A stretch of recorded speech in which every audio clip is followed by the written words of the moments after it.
Natuloy ang pag-file ni Willie Revillame ng COC o Certificate of Candidacy ngayong araw bandang 5 PM sa COMELEC sa Manila Hotel.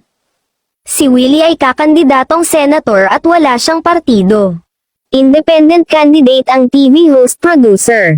Sa interview ni Willie pagkatapos niyang mag-file ng COC, sinabi niyang hindi niya agad iiwanan ang game show niya sa TV5, ang Will to Win.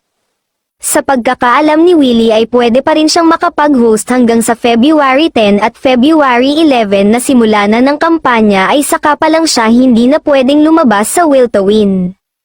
Sabi rin ng isang taga Will to Win, sinabihan na ni Willie ang kanyang mga co-host na 5 buwan pa silang magkakasama-sama sa show at pagkatapos ng 2025 elections ay babalikan niya ang game show niya sa TV5. Susuporta raw sa kandidatura ni Willie ang mga kasamahan niya sa Will to Win, at marami pang mga malalapit sa kanya sa showbiz. Hindi naman sigurado kung ititigil na ang show sa TV5 o magpapatuloy ito kahit wala si Willie, ngunit tila malabo nga na ituloy dahil sigurado na magiging busy ito sa kandidatura at habang nasa kandidatura ay hindi nga po pwede na lumabas ito sa telebisyon.